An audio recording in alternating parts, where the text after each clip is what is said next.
Meio-dia em ponto, o J1 está entrando no ar e você vê imagens do momento em que um policial militar salva uma criança que estava engasgada. O caso foi ontem à noite em Novo Gama. Por sorte, a criança, e graças a essa atitude heróica aí desse policial, a criança foi socorrida e passa bem. A repórter Berenice Leite vai falar com o Corpo de Bombeiros sobre os cuidados que a pessoa deve tomar em casos parecidos com esse.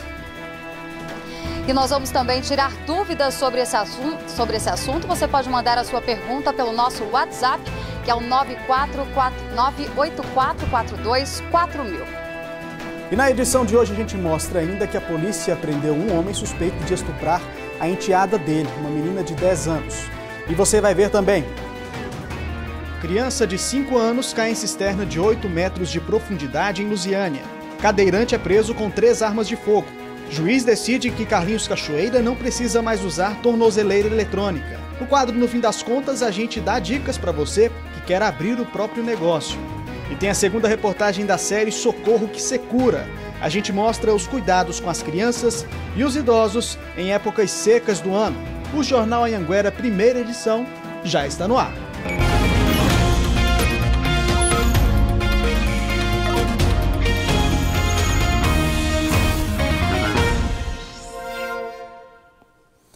Ótima tarde para você. A gente abre essa edição falando de mais um caso absurdo de estupro. A polícia cumpriu um mandado de prisão temporária contra um homem que estava sendo investigado por ter cometido esse crime aqui em Lusiânia. De acordo com a polícia, o suspeito teria abusado sexualmente da enteada dele, uma criança de 10 anos. O crime foi em 2016. Para a polícia, a criança contou que foi abusada diversas vezes enquanto ficava sozinha com o padrasto. O homem negou o crime e o caso foi em Lusiânia. O suspeito foi preso e encaminhado ao presídio aqui da cidade. E ontem à noite um cadeirante foi preso com 3 armas de fogo em Lusiânia. A polícia suspeita que as armas eram usadas no tráfico de drogas. A apreensão aconteceu no setor Parque Estrela d'Alva 4. Segundo a polícia, Josemar Matos de Souza, de 43 anos, que é paraplégico, teria confessado ser o dono das 3 armas e das 5 munições encontradas. A princípio foi localizado uma arma no quarto dele, né? E aí logo de pronto ele já falou que a arma era dele.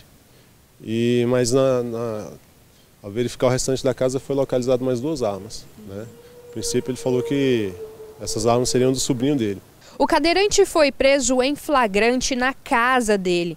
Segundo a polícia, a suspeita é de que ele seja um traficante conhecido que atuava na região. O suspeito foi levado para os CIOPs de Lusiânia e autuado por porte ilegal de arma. A princípio, nós temos dados de tráfico, né, que ele é responsável por tráfico na região. E tem uma passagem aí por porte ilegal de arma de fogo. Outro assunto agora, o juiz Levine Arteaga decidiu ontem que Carlinhos Cachoeira não precisa mais usar tornozeleira eletrônica. O juiz atendeu um pedido da defesa do bicheiro. Carlinhos Cachoeira cumpre pena por fraudar as loterias do Rio de Janeiro. Está no regime semiaberto, mas já não pernoita no sistema prisional por falta de estrutura. Agora também está livre do monitoramento por tornozeleira eletrônica. A decisão foi do juiz Levine Raja Arteaga, que determinou que eventuais viagens de lazer devem ser devidamente previamente autorizadas e que as viagens exclusivamente a trabalho estão autorizadas e podem durar 3 dias contínuos. Carlos Cachoeira está proibido de deixar o país e deve também, em substituição à tornozeleira eletrônica, dar 2 salários mínimos a uma instituição de assistência social sem fins lucrativos. E que, se as condições forem aceitas por ele, a tornozeleira deve ser retirada pela Central Integrada de Monitoração Eletrônica. Carlinhos Cachoeira foi até a Central de Monitoração, mas o equipamento não foi retirado. Ainda depende de algumas liberações por parte da colônia agroindustrial, onde ele está registrado. O Ministério Público se posicionou totalmente contrário a esse afrouxamento de pena a Carlinhos Cachoeira, entendendo que ele já foi favorecido outras vezes. A promotora Sólia de Castro Lobo entendeu que Carlos Cachoeira já tinha sido beneficiado em 2 outras oportunidades, com a pena transferida para o endereço da casa dele para conviver com a família e também sendo incluído no programa de monitoração eletrônica. E foi contundente ao dizer que o cumprimento da pena não é um faz de contas, que é preciso existir o rigor da lei. A promotora também afirmou que Carlos Cachoeira é quem deve se adequar à lei e não a lei se adequar às necessidades dele. Nós cobrimos com exclusividade para a TV o momento em que Carlinhos Cachoeira esteve na 7ª Vara Criminal assinando um termo de compromissos e condições e também entregando lá alguns documentos exigidos pela vara. Tentei conversar com ele, fiz algumas perguntas, mas ele se manteve em silêncio. Você vai tirar a tornozeleira agora? Como é que o senhor conseguiu essa decisão? O senhor não vai falar? O autor da decisão, o juiz Levine Raja Artiaga, estava substituindo no primeiro dia as férias aí do juiz titular Oscar Sá Neto e deu, portanto, essa decisão bastante polêmica, determinando a retirada da tornozeleira de Carlinhos Cachoeira. Em nota, a defesa de Carlinhos Cachoeira disse que considerou a decisão adequada porque não tem como ampliar o sinal de cobertura da tornozeleira e que em todas as viagens o bicheiro terá que juntar documentos comprovando as atividades e também terá que comparecer ao fórum. Está na hora agora da primeira rodada de participações aqui no J1 pelo nosso WhatsApp, o 984424000. Tem mensagem da Poliana Ferreira de Valparaíso. Ela é moradora lá do Jardim Céu Azul e gostaria de reclamar do aumento de assaltos na 3ª etapa. Todo dia alguém é assaltado, principalmente no horário das 6 da manhã, em que muitos estão saindo para trabalhar. Valeu pela mensagem, Poliana. Tem recado também da Jaquiele Ferreira de Novo Gama. Ela mora no Lago Azul e por lá a segurança está precária. Está tendo muito assalto lá no bairro. Além disso, as ruas estão cheias de buracos. Um abraço para você também, viu, Jaquiele? Mensagem aqui do Fernando de Cidade Ocidental. Tá absurda a espera de ônibus aqui na cidade, para a linha Gama Ocidental. A espera é de 1 hora, principalmente durante a noite. Você pode continuar mandando sua mensagem, tem recado aqui também da Isadora, do bairro Ipanema. Ela quer uma rua asfaltada e sem mato lá na frente da casa dela. Valeu pelo recado, Isadora. A gente vai para o intervalo comercial e veja a seguir, nós vamos mostrar quais os cuidados você deve ter ao se deparar com uma situação de engasgamento. Se você tiver alguma dúvida, é só mandar a sua pergunta pelo nosso WhatsApp 984424000. A gente fala ainda do balanço da vacinação contra a polio e o sarampo. E em Jataí, a polícia prendeu mãe e filha suspeitas de aplicarem golpes pela internet. Agora é 12h07, nós voltamos em instantes.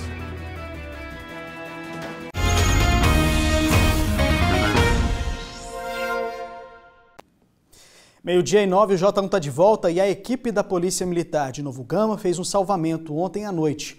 Um bebê de 5 meses se engasgou, os pais estavam tentando levar a criança para a UPA quando encontrou aí com a viatura e os policiais ajudaram a criança. As imagens são impressionantes. O bebê parece desfalecido e o policial repete o procedimento de salvamento várias vezes. O bebê parece não reagir aos estímulos, mas ele insiste. Foram 8 minutos de atendimento até que finalmente a criança foi reanimada. A menina foi levada para a UPA de Novo Gama. A mãe conta que se não fossem os policiais, a filha poderia não ter resistido. A gente não sabe o que fazer. Ainda bem que vocês encontraram os policiais no caminho. Com certeza, porque a gente não saberia o que fazer, ou então se ela iria chegar, Deus o livre, com vida, entendeu? A criança de 5 meses passou mal em casa. Durante o caminho para o hospital, os pais se depararam com uma viatura da PM e pediram ajuda. Segundo o médico, esse primeiro atendimento feito pela polícia foi fundamental no salvamento da bebê. De acordo com a Polícia Militar, a equipe do Grupo Tático que participou do salvamento é preparada para agir nesse tipo de situação. Durante a semana passada, foram várias disciplinas que foram ministradas para essas equipes táticas nossas aqui do 19º Batalhão. Foi ministrada por equipes do SAMU e graças à eficiência dessa instrução que nós conseguimos salvar mais uma vida. O soldado Washington, que salvou a Lorena, conta que manter a tranquilidade foi fundamental na hora do atendimento. Ela parava de respirar e desmaiava, virava os olhos e começava parava de respirar. Então esse procedimento foi feito durante 8 minutos. 8 minutos ela parando de respirar, voltando a respirar, parando de respirar. A gente fica olhando, né, e o desespero vai aumentando, porque não volta, né? Mas aí, graças a Deus, né, com a ajuda deles, deu tudo certo.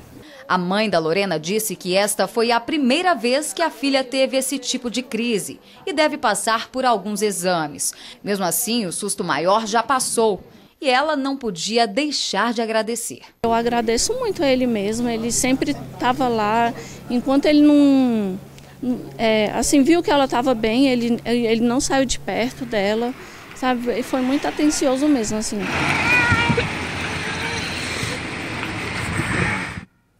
Que susto, né, gente? Parabéns mais uma vez pela atitude heróica aí desse policial. A gente continua falando sobre esse assunto agora ao vivo com a repórter Berenice Leite. A Berenice está com o Corpo de Bombeiros e eles vão dar dicas em casos parecidos com esses. O que a pessoa deve fazer em casos de engasgamento assim. Boa tarde para você, Berenice. Pois é, Anderson, como nós vimos aí nessa reportagem, né, o procedimento feito por esse policial foi fundamental no salvamento da criança, que talvez não conseguiria chegar com vida no hospital. Então, sobre esse assunto, nós vamos conversar agora com o Sargento Freitas, que é bombeiro militar, e vai passar mais instruções nesse tipo de situação que pode acontecer com qualquer um, né? Sargento, qual é o procedimento que os pais de um bebê que passa por engasgamento devem tomar nesse tipo de situação? Boa tarde. Boa tarde. Primeiro a ser feito é manter a calma. Depois ligar para o número de emergência do Corpo de Bombeiros, que é o 193. Se o aparelho dispuser, coloque-o no Viva Voz. Certo, e a pessoa vai ser orientada pelo bombeiro. Quais seriam essas instruções, esse tipo de massagem que nós vimos aí o policial fazendo? Exatamente. O bombeiro militar que estiver ao telefone vai passar as orientações. Temos aqui o Cabo Emerique, que nos auxiliará aqui com a demonstração. Primeiro a ser feito é o reconhecimento do engasgamento. Verificar se a criança não emite sons ou tem dificuldade para respirar. Verifica se a face dela, o rosto dela está arroxeado, cianótico, principalmente os lábios.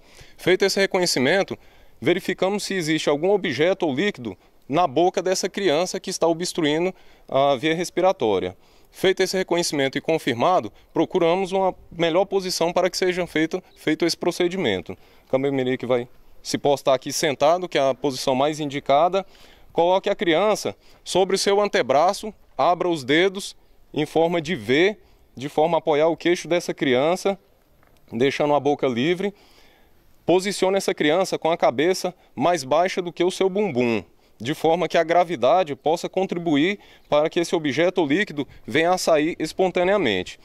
Após isso, fazemos 5 tapotagens ou tapinhas nas costas da criança, sempre no sentido de expulsão. Após esses 5 tapinhas, retornamos a criança para o antebraço, fazemos 5 compressões com o dedo indicador e o médio, 5 compressões. Retornamos a criança para a posição, executamos mais 5 tapotagens. Quantas vezes deve ser feito esse procedimento aí? Esse primeiro ciclo, fazemos isso 3 vezes.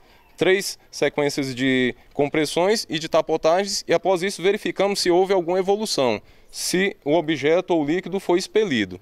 Agora, no caso de um adulto, né? O procedimento muda na hora de fazer esse tipo de massagem que possa ajudar o paciente?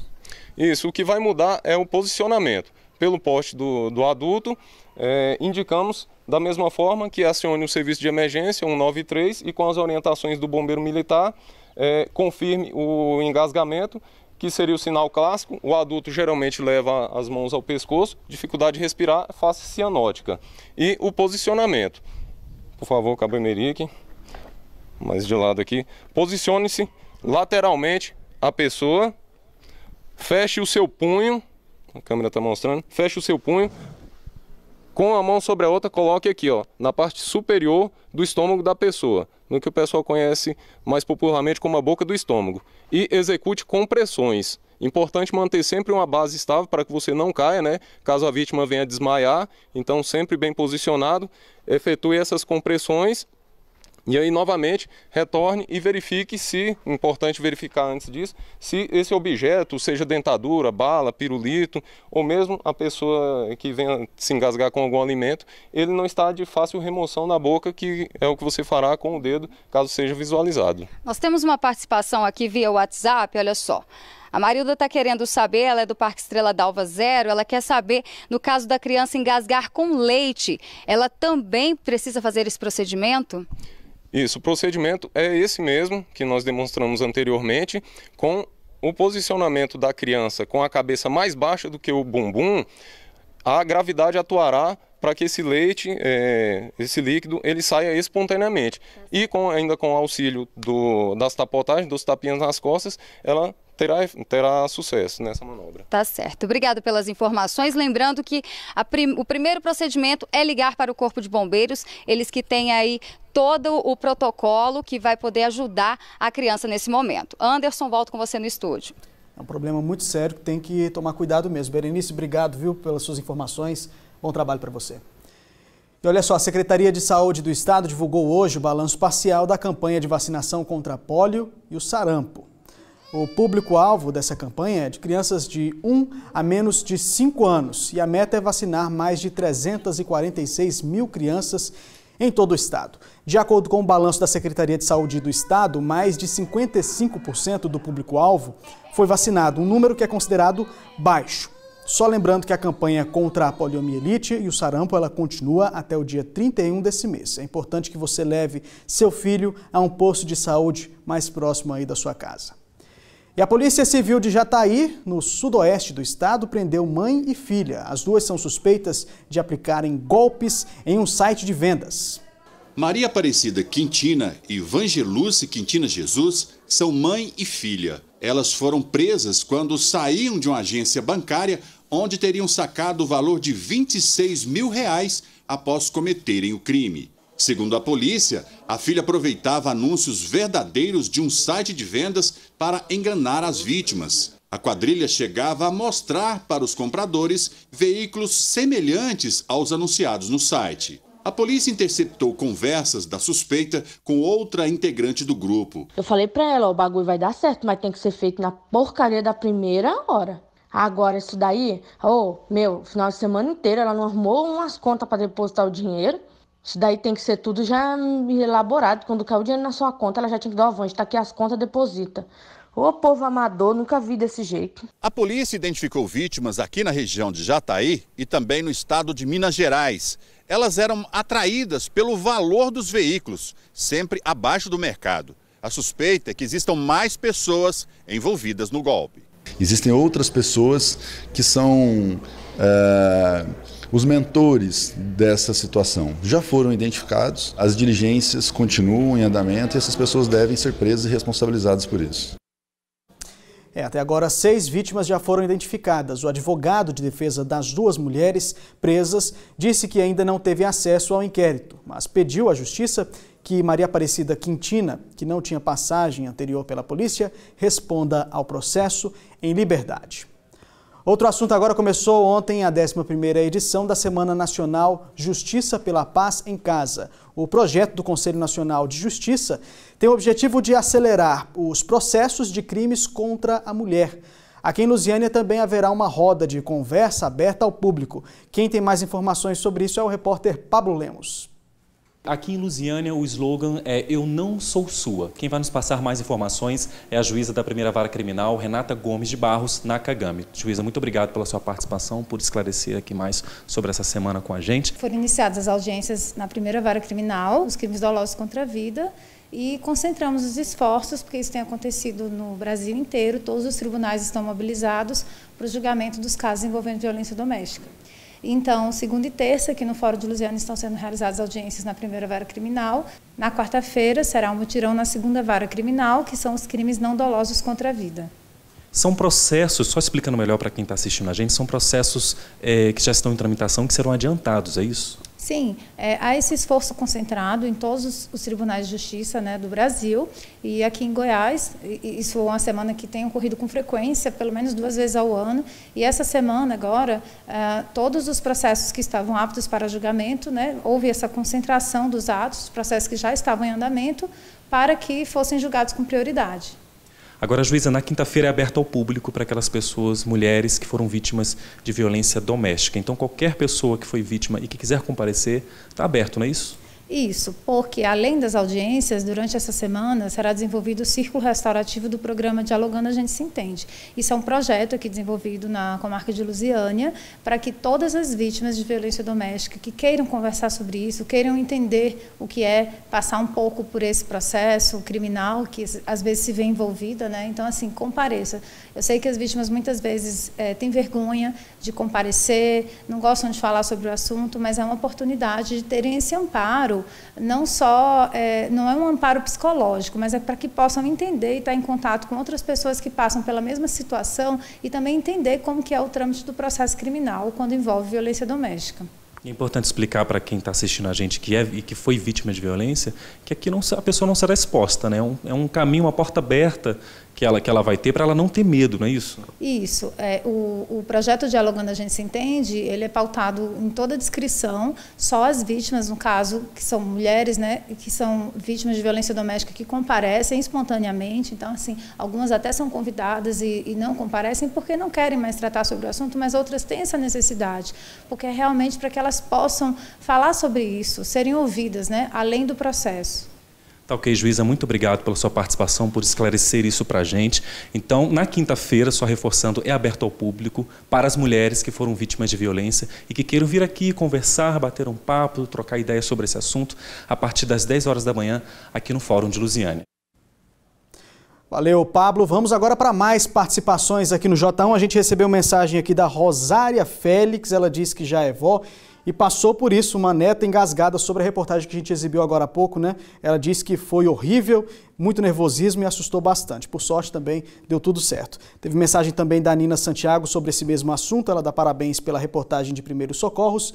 E a Erenice Borges, parabéns por essa reportagem, muito importante, principalmente para as mães de primeira viagem. Valeu pela mensagem, Erenice, a gente agradece demais sua participação. Tem mais aqui no telão, vamos dar uma olhada o que chegou. Mensagem da Camila Trindade, do Parque Santa Fé, parabéns pelo jornal. Além de ficarmos informados, também gosto muito dos quadros do Vamos Ajudar e os demais quadros que mostram que temos muitas coisas boas em nossa cidade. Uma delas é a bondade de muitas pessoas. Isso aí é verdade. Valeu pela mensagem, viu, Camila? Obrigado. Tem mais mensagem aqui que chegou pra gente pelo nosso WhatsApp, você pode fazer o mesmo. Mensagem do Wilson Ferreira, de Lusiânia, ele é do Parque Estrela d'Alva 7, e um ônibus que sai da rodoviária mais ou menos 11h15 da manhã, sem cobrador, está gastando mais de 40 minutos do centro ao Parque Estrela d'Alva 8. É uma vergonha. Está aí a reclamação do Wilson em relação ao atraso, a demora do ônibus, né? Mensagem do Wellington lá de Águas Lindas.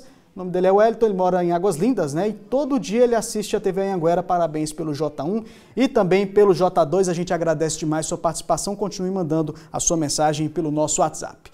Intervalo comercial, na sequência a gente fala sobre a queda de uma criança de 5 anos em uma cisterna aqui em Lusiânia.